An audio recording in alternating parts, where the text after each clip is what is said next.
শুরু হচ্ছে অন্ধকারের শিক্ষার্থীর দ্বিতীয় পর্ব, অজানা শক্তির খেলা। অর্ণব যখন ডার্ক জোন থেকে ফিরে এলো তখন তার মনের মধ্যে এক অদ্ভুত অনুভূতি কাজ করছিল। এই শক্তি কিভাবে তার মধ্যে প্রবেশ করলো, এর পিছনে কি রহস্য লুকিয়ে আছে। পরের দিন কলেজে যাওয়ার পর অর্ণবের মন অন্য জগতে। সে বারবার গত রাতের ঘটনাগুলো মনে করার চেষ্টা করছিল। তার মনে ছিল একটাই প্রশ্ন, কেন তাকে এবং অন্যদের এই জগতে নিয়ে আসা হলো।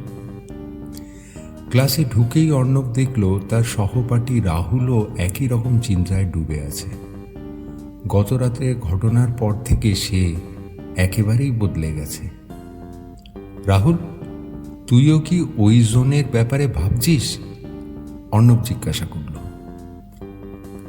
রাহুল মাথা নাড়ল। হ্যাঁ, কিন্তু আমি ঠিক জানি না কি হচ্ছে। তোর মধ্যে কি কোনো পরিবর্তন হয়েছে? অর্ণব একটু থেমে বলল, হ্যাঁ, আমার মনে হয় আমার ভিতর কিছু একটা বদলে গেছে, কিন্তু সেটা কি এখনো পুরো বুঝতে পারিনি। এমন সময় প্রফেসর মুখার্জি আবার ক্লাসে ঢুকলেন। তার মুখে ছিল এক ধরনের অস্বাভাবিক কঠোরতা। ক্লাসে সবার দিকে তাকিয়ে তিনি বললেন, তোমরা যারা ডার্ক জোনে গিয়েছিলে তাদের এখন আরো অনেক কিছু শেখার আছে। আজ রাতেই আবার তোমাদের সেখানে যেতে হবে, কিন্তু এবার তোমরা যে লেভেলে ছিলে সেটা আর থাকবে না। এবার শুরু হবে পরবর্তী ধাপ। অর্ণবের বুক ধুকপুক করতে লাগলো। পরবর্তী ধাপ? সে নিজের মনে প্রশ্ন করল, এরপর আর কি হতে পারে। রাত নামতেই অর্ণব আবার সেই পুরনো ভবনের দিকে গেল। এইবার তার সাথে ছিল রাহুল এবং আরও কয়েকজন। সবার চোখে মুখে উদ্বেগের ছাপ। কেউ জানে না এবার কি ঘটতে চলেছে।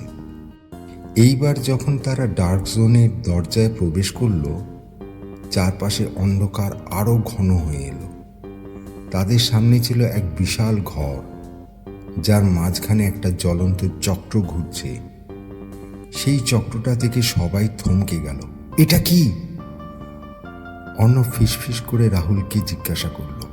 হঠাৎ সেই চক্র থেকে বেরিয়ে এলো এক ধরনের অদ্ভুত আওয়াজ। ঘরের চারপাশ কেঁপে উঠল। অর্ণব বুঝতে পারল এই চক্রের মধ্যে লুকিয়ে আছে এক ভয়ঙ্কর শক্তি। এই চক্রে যার হাত যাবে তার মধ্যে জোনের শক্তি পুরোপুরি ঢুকে পড়বে, কিন্তু এর একটা শর্ত আছে, প্রফেসর গম্ভীরভাবে বললেন। যদি কেউ এই চক্রের শক্তি নিয়ন্ত্রণ করতে ব্যর্থ হয় তাহলে সে এই জগতে চিরতরে হারিয়ে যাবে। অর্ণবের মন জুড়ে ভয় ছড়িয়ে পড়ল। আমি কি এই চ্যালেঞ্জ নিতে পারবো? তার মনে প্রশ্ন জাগল, কিন্তু তার সামনে আর কোনো রাস্তা ছিল না। সে ধীরে ধীরে চক্রের দিকে এগিয়ে গেল। তার ভিতরে থাকা শক্তির সাথে যেন চক্রটা কথা বলছিল। সে চক্রের উপর হাত রাখতেই হঠাৎ করে তার শরীরের প্রতিটা অংশে বিদ্যুতের মতন একটা ধাক্কা লাগলো। আহ!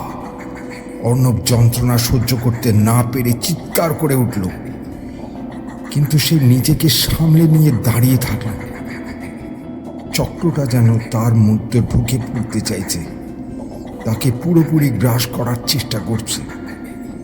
কিছুক্ষণ পরে সেই যন্ত্রণা ধীরে ধীরে থেমে গেল। অর্ণবের শ্বাস প্রশ্বাস স্বাভাবিক হল।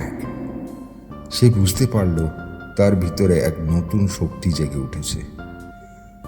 তার চোখ দুটো যেন আরো তীক্ষ্ণ হয়ে উঠেছে।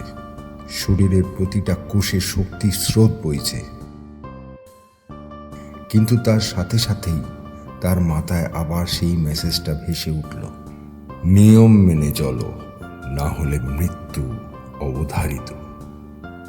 অর্ণব জানে এই শক্তি বড়, কিন্তু এর খেলা আরো বড় এবং বিপজ্জনক।